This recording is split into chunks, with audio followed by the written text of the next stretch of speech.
إياك نعبد وإياك نستعين اهدنا الصراط المستقيم. Интернет желісінде кәдімгі осы Миғраж мешіті, енді Миғраж мешіті деп біліп жатқан жоқ, бірақ осы жерде түсірілген видео. Қари имам қояды осы жерде, біздің қариымыз.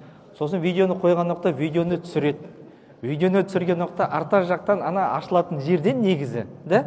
Біздің мешіттің күмбезінің ішінде бүкіл күмбез төрт жағынан ашылады. Жоғарғы қарасаңыздар бәрі ашылады.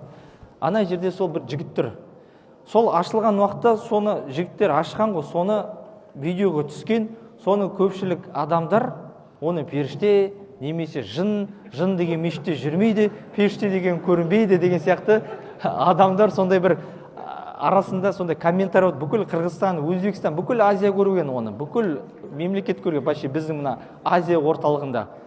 Соның бәрін енді жын немесе періште деп ойлап жүр. Ол искусственный интеллектте емес, ол нәрсе біздің мешіттің жоғар жағындағы ашылатын арнайы терезесі бар. Соны балдар ашады. Сол балдар ашқан балдар соны қарап өтіп кеткен. Соны біздікілер мына жерден тұрып жақындатып оны періште, жын деп жатыр. Ешқандай періште, жындай емес. Біздің көзімізді сондай перде қойған, олар біз көре алмаймыз. Біз оларға иман келтіреміз. Солай ма? Сол үшін ешқандай емес, ол жоғардағы терезені ашып бізге ысып кетпесін, ыстық ауа жоғалып көтерілсін деп жүрген балалар еді. Біреу жынға соны періштеге теңеп кетті. Сол баршаңызға Алла разы болсын.